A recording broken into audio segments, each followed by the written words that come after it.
옛날 아주 시샘을 많이 하는 왕이 있었어요.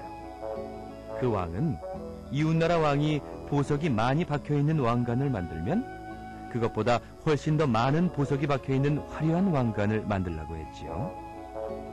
그러던 어느 날 이웃나라 왕이 새로운 궁궐을 지었다는 소식을 들은 셈 많은 왕은 이웃나라 궁궐보다 훨씬 큰 궁궐을 짓겠노라 선포를 했어요.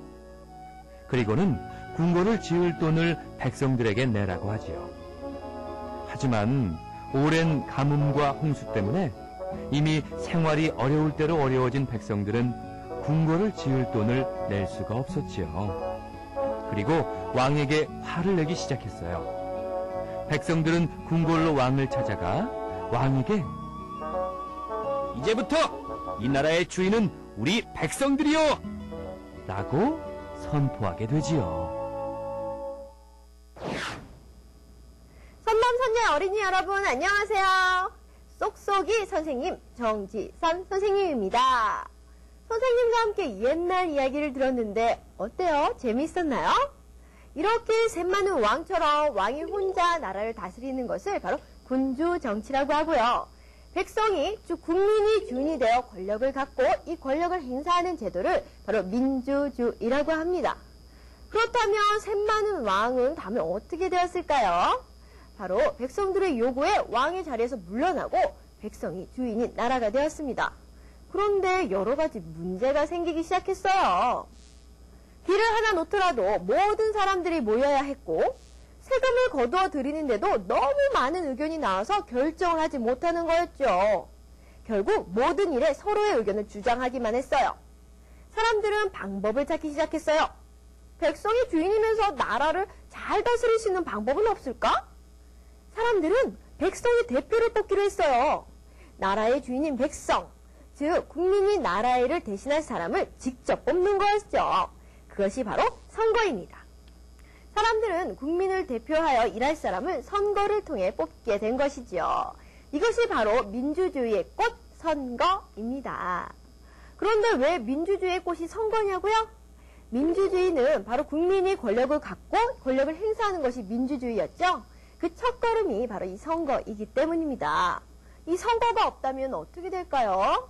다시 모든 국민이 내가 나라의 주인이야 하면서 모든 나라 일을 함께 의논하게 되면 여러 가지 충돌이 생겼을 거고요. 그리고 다시 셈 많은 왕처럼 왕 하나가 나라의 권력을 모두 갖고 지배했을 수도 있었겠네요. 하지만 선거가 있는 것만으로 바른 민주주의를 꽃피울 수 있는 것은 아닙니다. 선거가 중요한 만큼 바른 선거가 이루어져야 바른 민주주의를 꽃피울 수 있는 것이죠. 그런데 이런 민주주의를 꽃피울 수 있는 힘, 바로 유권자에게 있거든요. 그런데 여러분이 바로 미래의 유권자라는 사실 알고 있었나요? 여러분들은 지금 민주사회의 일원으로서 유권자로서 그 연습을 하고 있습니다. 어디서냐고요? 바로 학교에서입니다. 학교는 여러분들의 작은 민주사회입니다. 그 안에서 여러분은 주인으로 여러 가지 의견을 학교에 제시하지요. 그 첫 번째, 교실에서는 학 사람이 유권자로 회장과 부회장의 학급 임원을 여러분이 직접 선출합니다. 여기에 여러분은 선거의 과정으로 민주주의에 참여하는 것이죠. 또한 정규회장과 부회장은 학교의 대표를 뽑는 것으로서 여러분은 학교의 주인으로서 또 한 번 그 유권자로 선거에 참여하게 됩니다. 두 번째, 학급이나 학교의 대표가 된 사람은 유권자의 믿음으로 선출된 사람이므로 학생들의 말에 귀 기울여 그 대표로서의 역할을 해야 하는 것이지요. 이렇게 유권자가 되어 선거에 참여하는 것, 이것은요, 민주주의에 내가 주인으로서 권리를 행사하는 그 첫 걸음인 것입니다. 여러분들은 지금 학교에서 미래 유권자로서 여러 가지 일들을 함께 하고 있거든요. 그런데 미래 유권자가 선거의 4원칙이 무엇인지는 알고 가야겠죠? 지금부터 선생님과 함께 선거의 4원칙 살펴볼게요. 첫 번째, 보통선거입니다. 만 19살이 되면 누구나가 투표할 수 있는 투표권을 갖는 유권자가 되는 것이죠. 여러분들도 만 19살이 되면 나라의 일꾼을 뽑을 수 있는 유권자가 될 수 있답니다.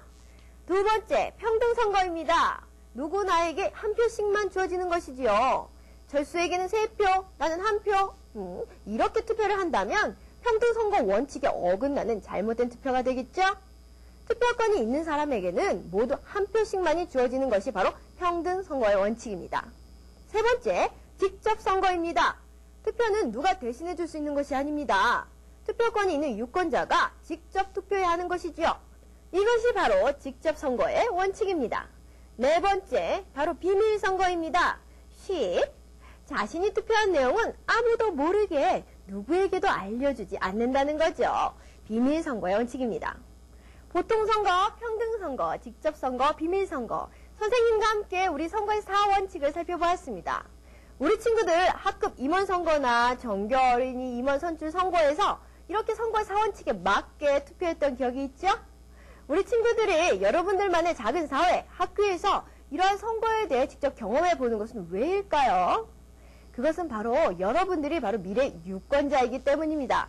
미래의 유권자인 여러분이 선거에 대해 바로 알고 바르게 실천할 태도를 길러야 미래 우리나라가 바른 민주주의를 꽃피울 수 있기 때문이죠. 자, 그러면요, 샘많은 왕이 물러간 후에 나라는 어떻게 되었을까요? 선생님과 친구들과 함께 공부한 내용을 바르게 실천했더라면 아마도 이러한 모습이 아니었을까요? 백성들은 백성을 대표해 나랏일을 해줄 일꾼을 선거를 통해 선출하기로 결정했지요. 백성들의 대표가 되고자 하는 후보들의 등록을 받고 각자의 공약을 듣게 되었답니다. 그리고 드디어 투표하는 날이 되었어요. 남녀노소 할 것 없이 19살 이상이 된 사람 모두에게 투표할 수 있는 자격이 주어지고, 투표할 수 있는 자격이 주어진 사람들에게는 모두 똑같이 한 표씩 투표할 수 있게 했지요. 그리고는 직접 투표소에 나와 투표를 했는데 그 결과는 아무도 모르게 모두 비밀로 하기로 했답니다. 이렇게 투표한 결과를 개표해 보니 게티즈버그에 사는 링컨이라는 사람이 나라의 대표가 되었다고 합니다. 그는 당선 연설에서 백성에 의한, 백성을 위한 정치를 하겠노라 힘차게 연설했다고 합니다. 국민을 대표할 사람을 선거를 통해서 국민이 직접 뽑았네요. 그리고 바른 민주주의 사회를 실천할 기틀을 마련했고 말이죠. 그런데 선출된 링컨, 어디서 많이 익숙한 것 같지 않나요? 선생님은 미국의 가장 위대한 대통령으로 손꼽히는 링컨이 생각이 나는데요. 링컨은 말이죠, 게티즈버그에서 이러한 연설을 했습니다. 국민을 위한 정치라고 말이죠. 이 연설은요, 민주주의를 가장 잘 나타낸 말로 널리 알려져 있는데요. 바로 나라의 주인은 국민이고 국민에 의해 정치가 이루어진다는 내용을 잘 표현하고 있기 때문입니다. 선남, 선녀, 어린이 여러분, 오늘 이 시간을 통해 선생님과 함께 선거에 대해서, 민주주의의 꽃 선거에 대해서 많은 공부를 했는데요. 우리 친구들이 미래의 유권자가 되는 그날, 민주주의를 바르게 꽃필 수 있는 그런 훌륭한 유권자가 될 수 있기를 바랍니다.